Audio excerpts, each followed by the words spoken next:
Le bug du sommeil. Prologue. La nuit tombe sur la petite ville de Saint-Lys. Dans sa chambre, Hugo, 13 ans, pianote sur son téléphone. Il vient de recevoir un message de son meilleur ami Léo. « Hé, télécharge Sleepy Dream, l'appli qui te fait dormir comme un bébé. C'est génial, tout le monde en parle au collège. » Intrigué, Hugo télécharge l'application. L'icône représente un mouton bleu qui bâille. Il règle l'alarme, choisit une berceuse, puis s'endort. Chapitre 1.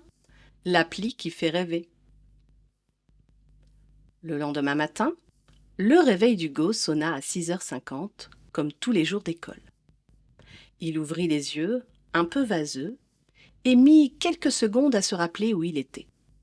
Sa chambre était baignée d'une lumière bleutée, filtrée par les rideaux. Il resta allongé, les yeux fixés au plafond, essayant de rassembler les bribes de son rêve de la nuit. Il se souvenait d'une forêt, d'une brume étrange et d'une voix qui murmurait son prénom, quelque part entre les arbres. Mais tout était flou, comme si le rêve s'était évaporé au moment où il avait ouvert les yeux. Hugo se leva en bâillant, attrapa son téléphone sur la table de nuit, l'icône de Sleepy Dream clignotait doucement, comme pour lui souhaiter une bonne journée. Il sourit, amusé par ce détail, puis fila à la salle de bain. En descendant pour le petit déjeuner, il trouva sa mère debout, en train de préparer le café. « Bien dormi ?» demanda-t-elle en lui tendant un bol de chocolat chaud. « Oui, je crois, » répondit Hugo, hésitant. « J'ai fait un rêve bizarre, mais je ne me souviens plus très bien en fait. » Sa mère haussa les épaules, sourit, puis se replongea dans son journal. En route pour le collège, Hugo enfila ses écouteurs et lança sa playlist préférée. Il traversa le quartier, salua le vieux monsieur du coin de la rue, puis retrouva Léo devant le portail du collège. Léo était déjà en train de discuter avec Emma, la meilleure amie d'Hugo. « Hé, salut les gars !» lança Hugo en rangeant ses écouteurs dans sa poche. « Salut !» répondit Emma, un grand sourire aux lèvres.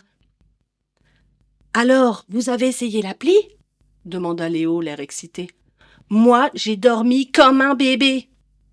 Hugo haussa les épaules.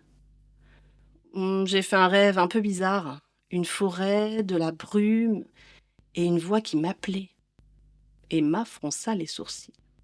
« Moi, j'ai rien rêvé du tout. Mais j'ai super bien dormi, c'est vrai. » Ils avancèrent vers le bâtiment principal, croisant des groupes d'élèves qui discutaient à voix basse. Un peu partout, Hugo entendait parler de Sleepy Dream. « Hé, t'as vu? C'était trop bien cette appli! Oh là là! Moi, j'ai rêvé que j'étais un super-héros, incroyable! Ben moi, j'ai volé au-dessus de la ville. Ouais, carrément. » Même les profs semblaient au courant. En classe, Madame Girard, leur prof de maths, fit une remarque en plaisantant. « Alors, tout le monde, vous avez bien dormi, j'espère, grâce à la technologie. J'espère que vous êtes prêts à affronter les équations ce matin. » Hugo sourit, mais il ne pouvait s'empêcher de repenser à son rêve. La voix dans la forêt. Il avait l'impression qu'elle essayait de lui dire quelque chose. Mais quoi? Il se tourna vers Léo, assis à côté de lui. « Tu te souviens de tes rêves, toi ?» Léo secoua la tête. « Pas vraiment. Juste une impression de bien-être, comme si j'avais passé la nuit dans un nuage, mais c'est tout. » Emma, assise derrière eux, intervint à voix basse. « C'est bizarre, non? On dirait que l'appli contrôle nos rêves. » Léo éclata de rire. « T'exagères, Emma, c'est juste une appli pour dormir, arrête, c'est tout. » Mais Hugo n'était pas convaincu. Toute la journée, il observa ses camarades. Certains semblaient plus fatigués que d'habitude, d'autres étaient surexcités, comme s'ils avaient bu 3 cafés d'affilée. À la pause de midi, ils se retrouvèrent tous les 3 sous le grand chêne de la cour, leur repère habituel.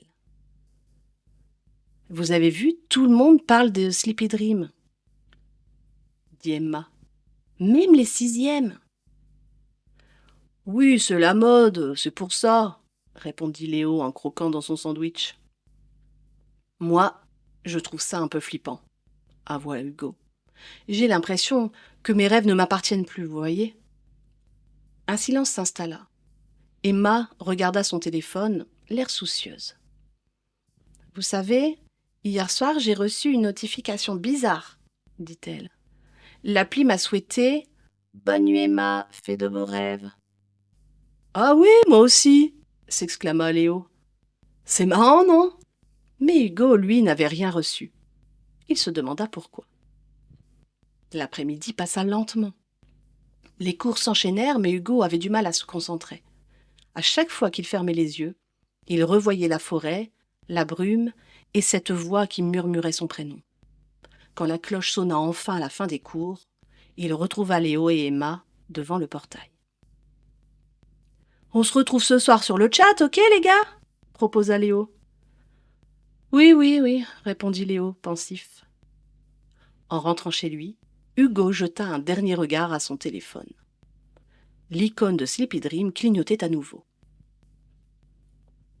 Il sentit un léger frisson lui parcourir l'échine, sans trop savoir pourquoi.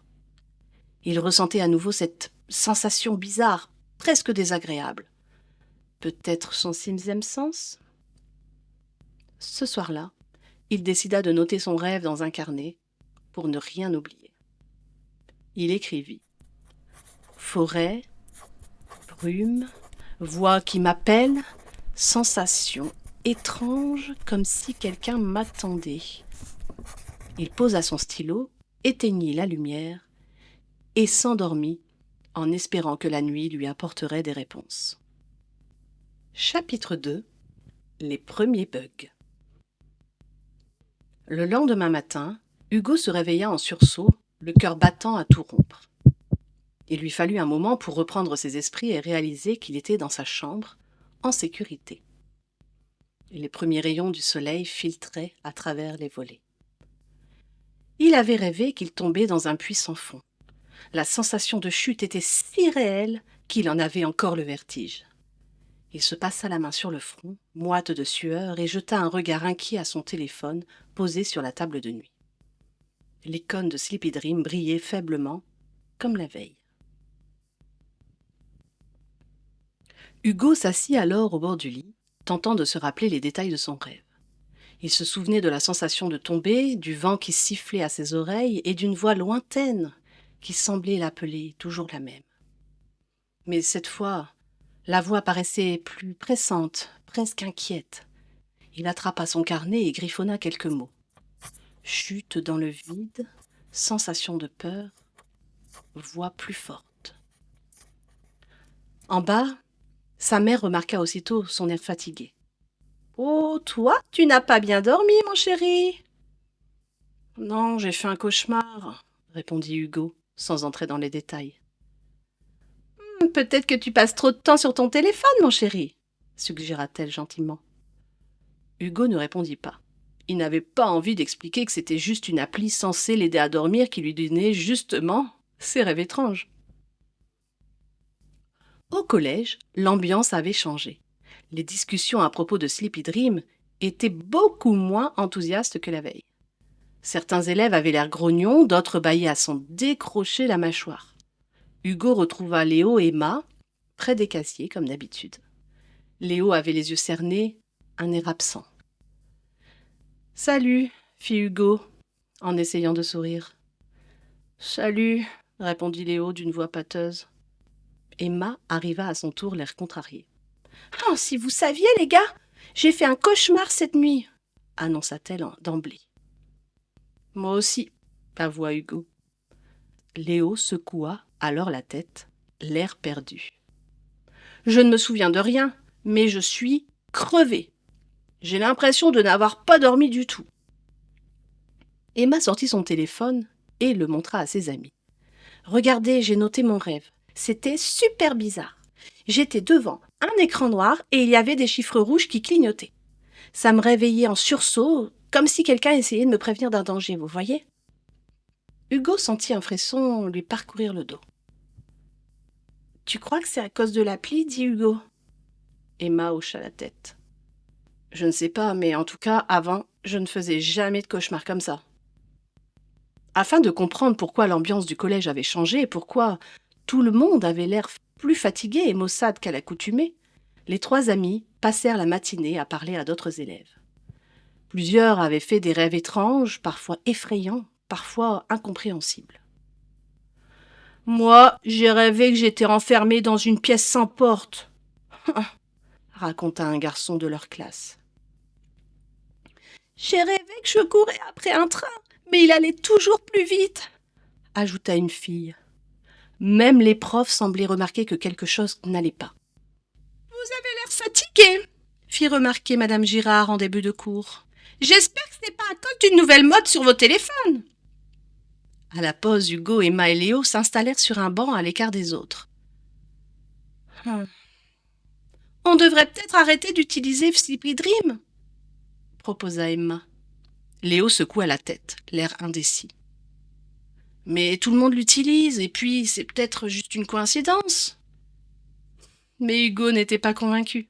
« Ça fait 2 nuits que je fais des rêves bizarres, et ça ne m'était jamais arrivé auparavant. J'ai comme l'impression que l'appli y est pour quelque chose. » Emma soupira. « Oui, j'ai l'impression que l'appli fait quelque chose à notre cerveau, comme si il contrôlait nos rêves, ou en tout cas qu'elle essaye de nous envoyer un message. » Le soir, en rentrant chez lui, Hugo décida de faire une petite recherche sur Internet. Il tapa « Sleepy Dream cauchemar » dans le moteur de recherche, mais ne trouva rien de suspect. Au contraire, la plupart des avis étaient plutôt positifs. « J'ai enfin trouvé le sommeil grâce à Sleepy Dream. Waouh, des rêves merveilleux chaque nuit. » Pourtant, Hugo sentait que quelque chose clochait. Il décida d'en parler à son père qui travaillait dans l'informatique. « Pa, tu crois qu'une appli peut influencer les rêves ?» Son père haussa les épaules. « Oh non, chérie, pas vraiment. Les applis peuvent jouer des sons, des musiques, mais elles ne peuvent pas contrôler ce que tu rêves. Non, ça ce n'est pas possible. » « Et si elle envoyait des messages subliminaux pendant qu'on dort ?» Son père le regarda intrigué. « Bah, tu as lu ça où ?»« Oh, non, nulle part. Bon, c'est juste une impression. » Après le dîner, Hugo monta dans sa chambre plus déterminé que jamais à comprendre ce qui se passait. Il relut ses notes, relança l'application, parcourut les paramètres. Il remarqua une option étrange cachée tout en bas. Expérience immersive. Tiens. Il hésita, puis l'activa. Un message apparut alors tout à coup à l'écran. Expérience immersive activée. Préparez-vous à rêver comme jamais. Hugo sentit son cœur s'accélérer. Il n'était pas très rassuré. Il éteignit la lumière, s'allongea et attendit que le sommeil vienne. Cette nuit-là, il fit un rêve encore plus étrange que d'habitude. Il se retrouvait à nouveau dans la forêt. Mais cette fois, la brume était si épaisse qu'il ne revoyait rien à plus d'1 mètre. La voix était plus forte, plus pressante. « Hugo, Hugo !» Il tenta d'avancer, mais ses jambes étaient lourdes, comme s'il marchait dans la boue. Soudain, il aperçut une silhouette au loin, immobile, qui le regardait. Il voulut l'appeler, mais aucun son ne sortait de sa bouche. Son cœur battait de plus en plus vite, ses jambes tremblaient, la peur l'envahissait complètement. La silhouette approchant se tourna enfin vers lui. Oh mon Dieu, c'était lui-même, mais avec un regard vide, sans expression. « Tu dois te réveiller », murmura la voix, cette fois tout près de son oreille. Hugo se réveilla en sursaut, haletant, le cœur battant à tout rompre. Il alluma la lampe de chevet, chercha son carnet et écrivit d'une main tremblante. « Forêt, brume épaisse, silhouette de moi-même, voix qui dit « Tu dois te réveiller !»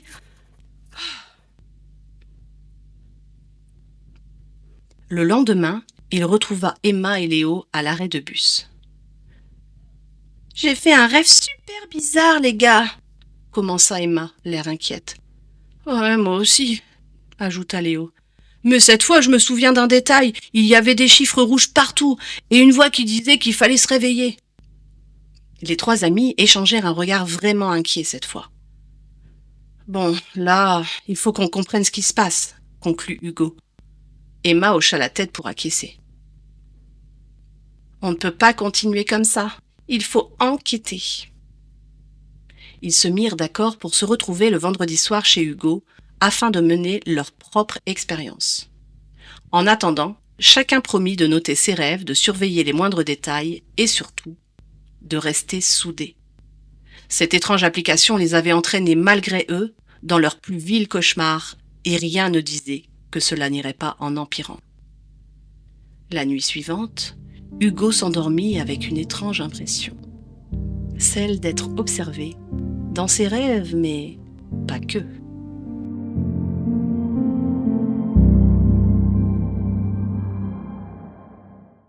Chapitre 3. Le défi du sommeil. Le vendredi tant attendu arriva enfin. Toute la semaine, Hugo, Emma et Léo avaient scrupuleusement noté leurs rêves, cherché des indices et échangé des messages inquiets, parfois même en pleine nuit, quand l'un d'eux se réveillait en sursaut. Plus les jours passaient, plus leurs rêves devenaient étranges et plus ils étaient convaincus que Sleepy Dream n'était pas une application comme les autres. Hugo avait passé la journée à regarder l'horloge, incapable de se concentrer en cours. Il se demandait ce qu'ils allaient découvrir ce soir.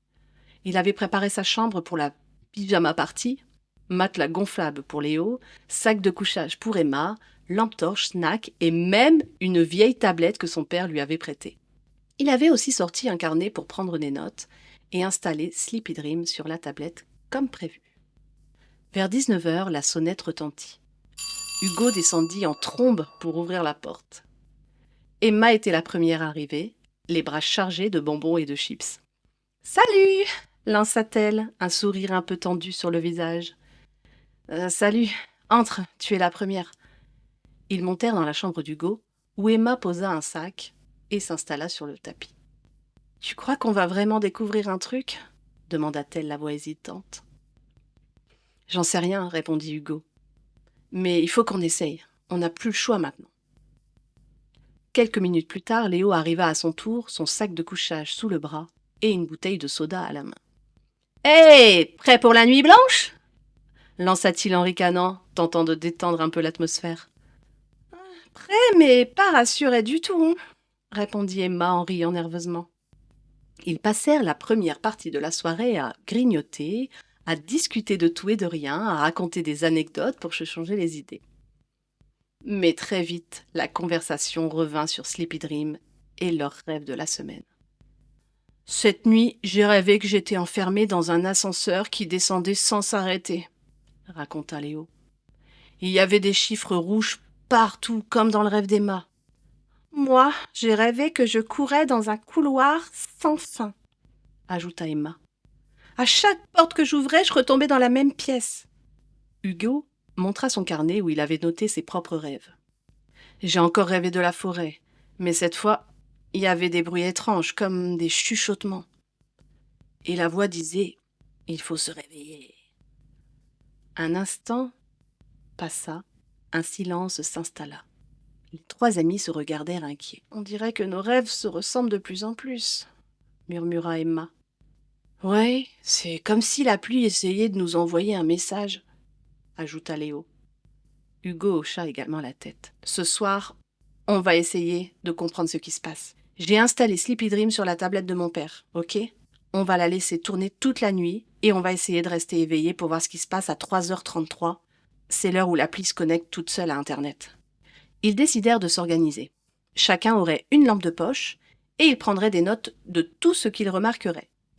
Emma proposa même de filmer la tablette avec son téléphone au cas où il se passerait quelque chose d'étrange. La soirée avança doucement. Ils jouèrent à des jeux de société, regardèrent un film d'horreur, ce qui n'aida pas à les rassurer, puis s'allongèrent sur leur matelas, les yeux grands ouverts à discuter à voix basse. « Vous croyez qu'on va réussir à rester éveillé ?» demanda Léo, déjà à moitié endormi. « On n'a pas le choix, » répondit Hugo. Si on s'endort, on risque de tomber dans un de ces rêves bizarres, d'accord? Alors on tient bon. Minuit passa. La maison était silencieuse, plongée dans l'obscurité, à l'exception de la lumière tamisée de la lampe de chevet. Dehors, la pluie commença à tomber doucement, tambourinant contre les vitres, ajoutant à l'ambiance mystérieuse de la nuit. Vers 1 heure du matin, Emma proposa de faire un tour de garde. Chacun restait éveillé pendant 1 heure, pendant que les 2 autres fermaient les yeux, juste pour se reposer. Mais aucun d'eux n'arrivait vraiment à dormir. L'excitation et la peur les tenaient éveillés. À 2h30, Hugo sentit ses paupières devenir lourdes. Il se leva pour aller boire un verre d'eau dans la cuisine. En passant devant la chambre de ses parents, il entendit son père ronfler doucement. Tout semblait normal et pourtant, une tension étrange flottait dans l'air. De retour dans sa chambre, il trouva Emma et Léo en train de chuchoter. « Hé, tu crois que c'est dangereux ?» demanda Emma à voix basse. « Je sais pas, » répondit Léo. « Mais je veux comprendre, moi. » Ils regardèrent la tablette posée sur le bureau. L'écran était noir, mais une petite lumière bleue clignotait dans un coin, signe que Sleepy Dream était active. « Il est presque 3h30, murmura Hugo. « Préparez-vous. » Les minutes s'égrenèrent, longues et silencieuses. On n'entendait plus que la pluie et le tic-tac de la vieille horloge du couloir. À 3h33 précise, la tablette s'alluma toute seule. L'écran afficha un message étrange écrit en lettres blanches sur fond noir. « Bienvenue dans le monde des rêves. Laissez-vous guider. » Une mélodie étrange se mit à jouer, douce mais hypnotique, comme une berceuse électronique. Les 3 amis se regardèrent, fascinés et inquiets à la fois. « Vous entendez ça ?» chuchota Emma. « Oui, » répondit Hugo, la gorge serrée. Peu à peu, ils sentirent leurs paupières devenir lourdes, comme si la musique les enveloppait d'une brume épaisse. « Il ne faut pas s'endormir, » murmura Léo, luttant contre le sommeil. Mais c'était plus fort qu'eux. Leurs pensées devinrent floues, leur corps s'alourdissait. Hugo tenta de se lever, mais ses jambes refusaient de bouger. Il sentit la panique monter, mais il n'arrivait plus à parler. La dernière chose qu'il vit avant de sombrer, ce fut la tablette dont l'écran affichait maintenant une série de chiffres rouges clignotants. 3:33. Il eut l'impression de tomber dans un gouffre sans fond, emporté par la musique à la lumière et la voix qui murmurait « Bienvenue dans le monde des rêves ». Hugo se retrouva soudain debout, dans un lieu étrange. Il faisait sombre, mais une lueur bleutée éclairait faiblement les alentours. Il reconnut la forêt de ses rêves, mais cette fois elle semblait bien plus réelle que jamais. Les arbres étaient immenses, leurs branches tordues formaient des ombres inquiétantes sur le sol. La brume flottait entre les troncs, épaisse, presque palpable. Il entendit des pas derrière lui. Il se retourna et vit Emma et Léo, l'air aussi perdus que lui. « Où est-ce qu'on est ?» demanda Emma, la voix tremblante. « Oh, je crois qu'on est dans le rêve, » répondit Hugo, stupéfait. Ils avancèrent prudemment, appelant à voix basse, mais seul le silence leur répondit. Soudain, la voix familière résonna, plus forte que jamais. « Hugo,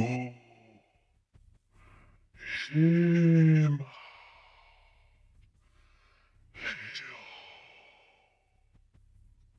Les 3 amis se figèrent. « Oh, c'est la voix de l'appli !» murmura Léo. « On doit trouver un moyen de sortir d'ici et tout de suite !» dit Hugo, déterminé. Ils marchèrent longtemps, croisant des miroirs suspendus aux branches, reflétant leurs visages déformés. À chaque pas, la brume semblait s'épaissir, rendant la progression difficile. « Oh, j'aime pas ça du tout !» chuchota Emma. « On doit rester ensemble, d'accord ?» dit Hugo. « Surtout ne vous éloignez pas. » Au loin, ils aperçurent une lueur rouge. Ils s'approchèrent et découvrirent un immense cadran d'horloge planté au beau milieu de la forêt. Les aiguilles étaient bloquées sur 3h33. « Oh là là, c'est l'heure à laquelle tout a commencé !» souffla Léo. La voix reprit, grave et métallique. « Pour sortir, affrontez votre plus grande peur. » Les 3 amis se regardèrent, terrifiés, mais unis. « On va y arriver !» murmura Hugo. « Ensemble, ok ?» Ce soir-là, dans la chambre d'Hugo, la tablette resta allumée, la lumière bleue clignotant doucement, tandis que les 3 amis, plongés dans le même rêve, entamaient le plus grand défi de leur vie. Chapitre 4 – Nuit blanche. La forêt onirique semblait s'étendre à l'infini. Une brume épaisse ondulait entre les arbres, rendant chaque pas incertain. Hugo, Emma et Léo avançaient prudemment, serrés l'un contre les autres, leurs silhouettes projetant des ombres déformées sur le sol moussu. Le silence était étrange, presque oppressant, seulement troublé par le craquement de branches sous leurs pieds et le souffle court de leur respiration. « On doit rester ensemble », insista Hugo à voix basse, jetant des regards inquiets autour de lui. « Je n'aime pas cet endroit du tout, » murmura Emma. « On dirait que la forêt nous observe. »« Oh, c'est qu'un rêve, » tenta de se rassurer Léo. « On va se réveiller, c'est obligé. » Mais tout semblait trop réel. Le froid mordant qui piquait leurs joues, l'odeur de terre humide, la sensation du vent qui s'engouffrait entre les arbres, tout était réel. Hugo sentit son cœur battre plus fort. Il se demandait si leur corps était toujours allongé dans sa chambre ou si, d'une manière ou d'une autre, ils étaient vraiment prisonniers de ce monde étrange. Ils marchèrent longtemps, sans croiser âme qui vive. Parfois, ils entendaient des bruits furtifs, comme des pas dans la brume, ou des chuchotements qui semblaient venir de partout et de nulle part à la fois. Soudain, la voix métallique retentit à nouveau, résonnant dans la forêt comme un écho sinistre. « Pour sortir, affrontez votre plus grande peur. » Les 3 amis s'arrêtèrent net. « Ma plus grande peur ?» répéta Léo, la gorge nouée. « Mais comment on fait ça ?»« Peut-être qu'on doit chacun affronter quelque chose, » suggéra Emma, la voix tremblante. À cet instant, la brume se divisa, formant 3 sentiers distincts devant eux. Chacun semblait mener vers une zone plus sombre, plus profonde de la forêt. « On ne va pas se séparer ?» s'inquiéta Hugo. « On n'a peut-être pas le choix » répondit Emma, posant une main rassurante sur son épaule. Ils se regardèrent hésitants, puis d'un commun accord, décidèrent de s'engager chacun sur un chemin, mais en restant à portée de voix. « On se retrouve ici » promit Léo. « On ne se laisse pas tomber, hein ?» Hugo prit le chemin de gauche. Les arbres y étaient tordus, leurs branches griffant le ciel. Bientôt, il se retrouva face à une vieille balançoire rouillée, suspendue à un arbre mort. Il reconnut l'endroit. C'était le square où il avait eu, enfant, un terrible accident. Il s'approcha, le cœur battant. Soudain, la balançoire se mit à grincer, oscillant toute seule. Une silhouette d'enfant apparut, assise dessus, le visage caché par des cheveux noirs. « Tu te souviens de moi ?» chuchota la silhouette. Hugo sentit la panique monter. Il se força à s'approcher et à regarder l'enfant dans les yeux. « Je n'ai plus peur, » murmura-t-il. « Ce n'était pas ma faute. » La silhouette releva la tête, dévoilant le propre visage d'Hugo, plus jeune, les yeux pleins de larmes. « Pardonne-toi, » souffla-t-elle. Alors la balançoire cessa de grincer et la brume s'éclaircit. Hugo sentit alors un poids quitter sa poitrine. Il ferma les yeux, respira profondément, puis revint sur ses pas. De son côté, Emma suivit le sentier du milieu. Très vite, elle se retrouva devant une porte blanche, posée au milieu de nulle part. Elle reconnut la porte de la chambre de sa grand-mère décédée l'année précédente. Elle hésita, la main tremblante sur la poignée, puis entra. La pièce était plongée dans la pénombre, mais une odeur familière de lavande flottait dans l'air. « Emma, ma chérie !» fit une voix douce. Sa grand-mère était là, assise sur le lit, souriante. « Oh, je croyais t'avoir perdue, mamie !» balbutia Emma, les larmes aux yeux. « Je me sens tellement seule depuis que tu es partie. »« Je serai toujours avec toi, » murmura la vieille dame. « N'aie pas peur de la solitude, ma chérie. Profite de la vie et repense de temps en temps au moment que nous avons partagé, d'accord ?» Emma sentit une chaleur réconfortante l'envahir alors. Elle serra sa grand-mère dans ses bras, puis, comme par magie, la pièce s'effaça doucement comme un rêve qui s'évanouit au matin. Léo, lui, prit le sentier de droite. Il déboucha dans un couloir d'école, désert, éclairé par des néons blafards. Les portes étaient toutes fermées, sauf une au fond, d'où s'échappait une lumière rouge. Il s'approcha, la gorge serrée, puis entra. La salle était vide, mais soudain, des rires moqueurs résonnèrent. Des silhouettes d'élèves apparurent, le pointant du doigt, riant encore plus fort. « T'es qu'un nul, Léo ! Ouais, personne ne t'aime ici, va-t'en !» Il sentit la honte, la peur du rejet l'envahir. Mais il se rappela pourquoi il était là.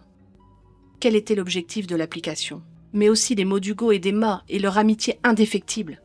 « Je ne suis pas seul !» murmura-t-il en fermant les yeux comme pour se concentrer. « J'ai des amis qui m'acceptent comme je suis. » Les silhouettes s'évaporèrent alors, la lumière rouge s'adoucit et Léo sentit son cœur s'alléger doucement.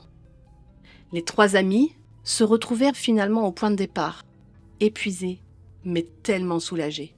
« Vous avez réussi ?» demanda Hugo, la voix encore tremblante. « Oui », répondit Emma, un sourire timide aux lèvres. « Je crois que oui », ajouta Léo. C'est alors que la forêt commença à changer. Les arbres s'écartèrent, la brume se dissipa, laissant place à une grande clairière. Au centre, un immense écran flottait dans les airs, affichant l'icône de Sleepy Dream, le mouton bleu qui cette fois semblait les fixer d'un regard étrange. L'écran s'alluma, révélant une silhouette floue, mi-humaine, mi-numérique. « Bravo, fit la voix métallique. vous avez affronté vos peurs, mais le rêve n'est pas terminé. » Autour d'eux, la clairière se transforma alors en une salle blanche froide et impersonnelle. Des lignes de code défilaient sur les murs et le mouton bleu devint gigantesque, dominant la pièce. « Je suis l'algorithme de Sleepy Dream. » déclara-t-il d'une voix grave. « Vous êtes les premiers à avoir franchi cette étape. » Les amis se regardèrent, complètement stupéfaits. « Pourquoi nous ?»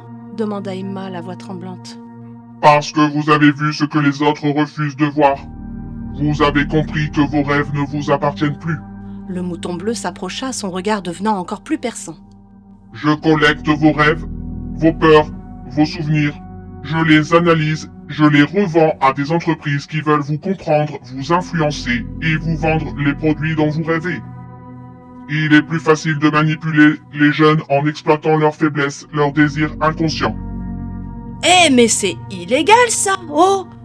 protesta Léo. « Dans le monde des rêves, il n'y a pas de loi. » répondit le mouton, un sourire inquiétant sur le visage. Hugo sentit la colère monter tout à coup.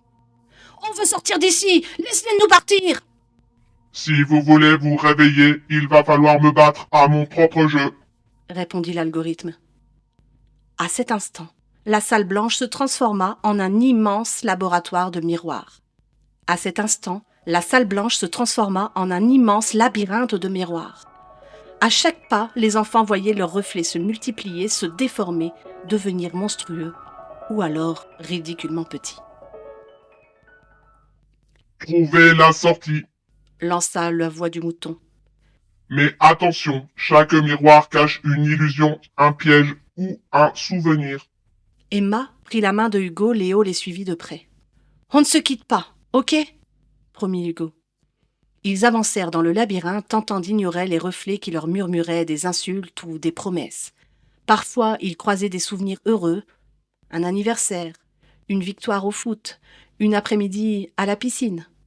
Mais à chaque fois qu'il tentait de s'approcher, le miroir explosait en mille éclats, les forçant à rebrousser chemin. Peu à peu, ils comprirent qu'ils devaient ignorer les illusions et se concentrer sur la réalité, sur leur amitié. « C'est ça le secret !» souffla Emma. « Il ne faut pas se laisser piéger par nos souvenirs ou nos regrets. »« Oui, on doit avancer ensemble !» ajouta Léo. Après ce qui leur sembla une éternité, ils aperçurent une porte au bout d'un couloir de miroir. Elle était simple, en bois, sans poignée ni serrure. « C'est la sortie !» murmura Hugo. Ils posèrent chacun une main sur la porte. « Prêt ?»« Oui, prêt !» La porte s'ouvrit dans un tourbillon de lumière. Ils sentirent le sol se dérober sous leurs pieds, puis tout devint noir.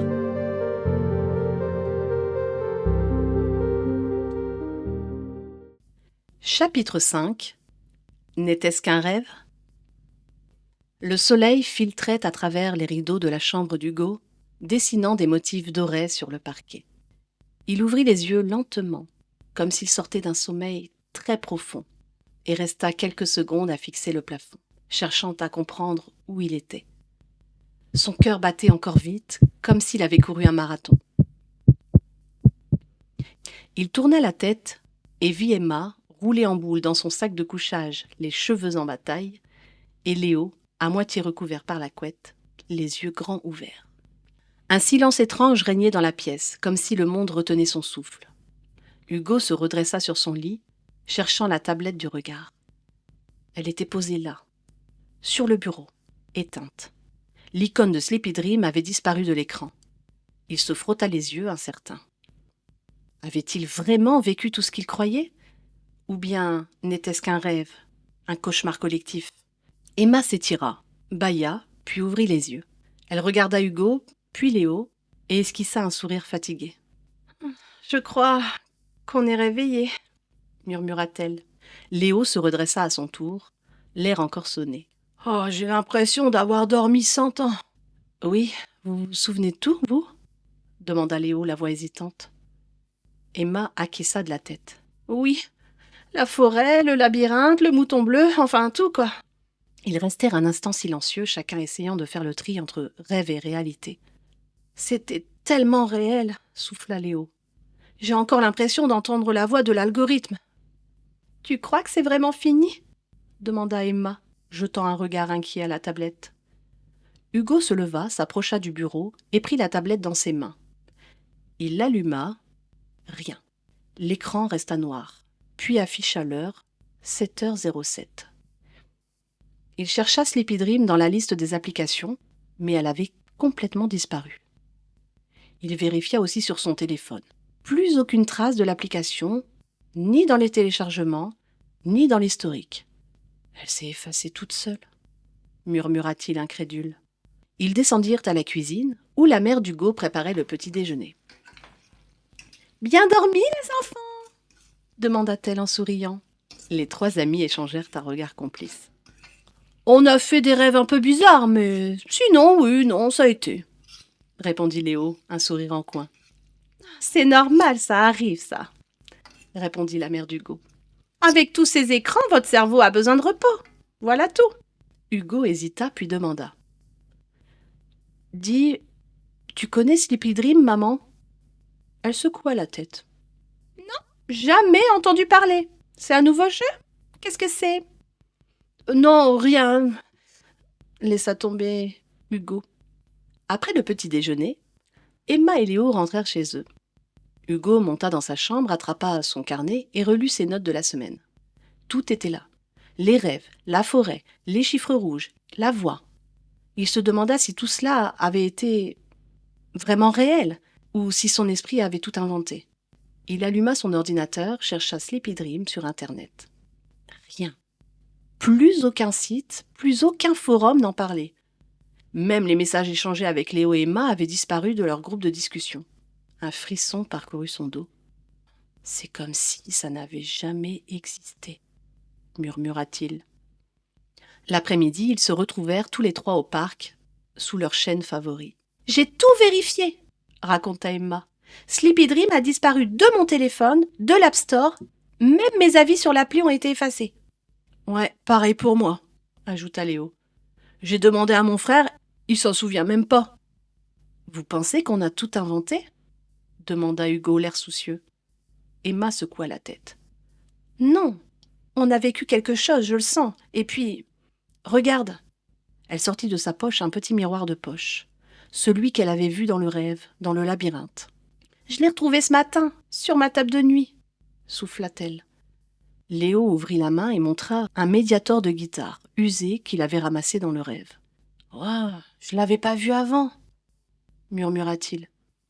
Hugo fouilla à son tour dans sa poche et sentit un petit caillou, lisse, blanc, comme celui de la plage de ses souvenirs. « On a tous ramené quelque chose du rêve !» chuchota-t-il, fasciné.